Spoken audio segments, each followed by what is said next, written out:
Hello YouTube, welcome back. Here's a Sage version of Chapter 10, Section 8. Where's the foci?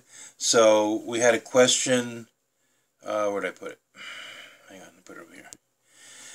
We had a question on page 69, page 660, number 69, where we were trying to find the planet orbit of Jupiter. Alright, so I did this ahead of time to save some time. I'm going to need some variables.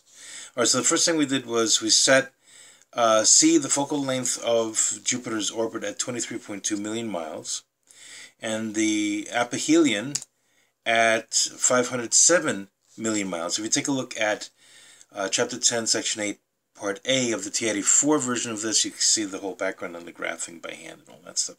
So first thing we did was we solved for A. Because the aphelion is A, the mean distance, plus C, the focal length. So evaluate. And we get this. Okay.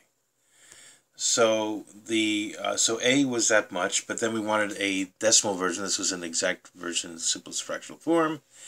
All right. So what we're going to do is we're going to numberify that. And it's about 483.8 million miles, which is what we got before by hand. Now, what is it I'm doing over here now?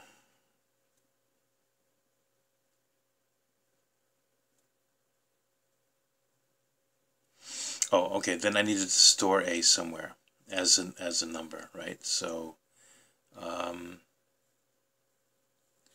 so if I store the solve command as A, it's going to give me A, and then I can use it to solve for the perihelion, because the average of the aphelion and perihelion is A, the mean distance. So that's what we did here. So now we get the perihelion. And the perihelion is that much, but of course we want that as a number. So let's convert that to a number, a decimal that is, and the perihelion turned out to be 460.6 million miles. Then we wanted to solve for B, and remember that B squared plus C squared equals A squared in the ellipse, because it's an elliptical orbit. It's not that elliptical, it's almost circular, because you're going to find that A and B are very similar, but see, A is 483.8, right? So let's figure out B. Here's B. So we said B squared plus C squared equal to A squared, and we had B and C, so we had C and A, so we solved for B. There it is.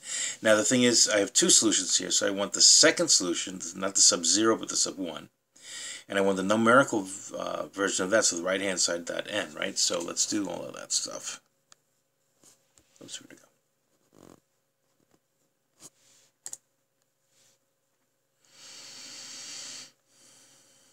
And it's 483.2. So A was 483.8 and B is 483.24-ish, right? So they're not that different. It's almost a circular orbit.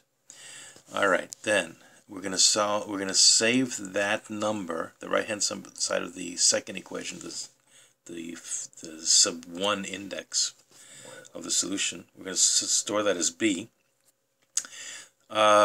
So that we can now write the equation of the ellipse. Let's write the equation of the ellipse and solve it for y. Notice we did a print command, so now what I did was I cut and pasted this into a plot so I could see the graph of the orbit. And that was the last step. So I just copy and pasted those answers, which are really ASCII code, and I guess I could just get rid of that also. And here's the graph of the orbit. Does it have an aspect ratio of 1 and everything? Yeah. From negative A to A is the whole ellipse, and there you go. So it's almost a circle. Look at it. Almost a circle. Alright, very nice. Perfect. Alright. Alright, so then we had page 674, number 57, a Lorentz system, long-range navigation using hyperbolas and common distances and all that kind of stuff. So, whoops, that stays there. Alright, so in this one I needed a couple of variables A and B, so there you go. Then we set the time difference between the two signals from the two Lorentz stations was 3800 thousandths of a second. The speed of light was 186,000 miles per second. So the distance, the common difference, is in fact, let's see if we got it down here. Go on.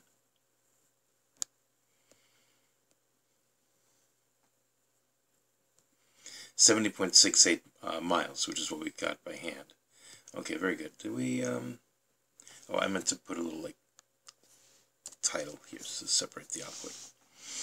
Alright, so this is the first question, finding planet orbits, and here's the second question, LORAN long-range navigation. Okay? Alright, good. So the common difference is 70.68 miles. Then we figured out that that's just 2 times A. So we could figure out 2 times A by setting D equal to 2A and solving for A. And we get, what is A now? A is 1767 over 50. But what decimal is that? Let's find out. So let's take the 0th entry to that list. And right-hand side numberify it. Make it a decimal. Speaking Pythonically. And we get 35.34 is A. Okay, in the hyperbola, right? Okay. Fine. Then we use that, or we stored that as A, and then we stored C as 100 because the two Lorentz stations were 200 miles apart. So we put the origin right in between. C is 100 miles, right? So now that we have A and C, we can figure out B.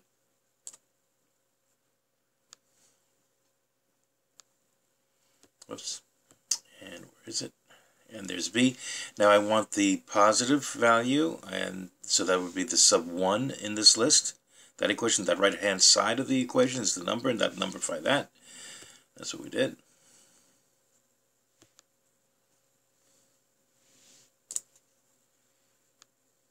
So it's the 1, right-hand side, that numberify. And so that turns out to be, whoops, that B is about 93.547 miles. Okay. Okay, good. And then, what did we do after that? We stored that as B, the right-hand side part of it. That's the exact answer. And then we printed the solve of x squared over a squared minus y squared over b squared equal 1, the equation of the hyperbola. We solved it for y so we can plot it. Again, we did a print, so we cut and paste. And there's what we're cutting and pasting down here, right? So that's the top half and the bottom half, making them 2 separate functions of the hyperbola. And so here's the hyperbolic trajectory we're talking about. Well, what has a common difference from the 2 Lorentz systems, right? So let's graph that. Let's make f of x that. Oh, what I did was made f of x equal to that. We plugged in 50, so we could figure out y, where the ship is. Remember, if the ship was 50 miles, let's say, east of the center of the system, so we want to know how far offshore. That's the y value. And apparently that's an exact value that's not very informative, so let's make it a decimal. So there you go. And we get 93.628 miles offshore. Okay, good. All right, and in other words, we're checking our work from the T84 version of this video, which was 1008B. All right, then let's graph the top half. Let's see what I got in here. From negative 2A to positive 2A, so up to the Lorentz systems, up to the low focal points, right?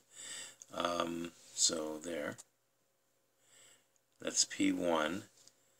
Let's see. Let me think about this. Oh, it's only from negative 2A to negative A, so to the left of the first focus, Lorentz station 1, and then from A to 2A to the right. So it doesn't graph where it's undefined in between the 2 branches of the hyperbola. So I split that up as 2 plots, and then I showed the 2 plots with the aspect ratio of 1. And so that's what this graph looks like.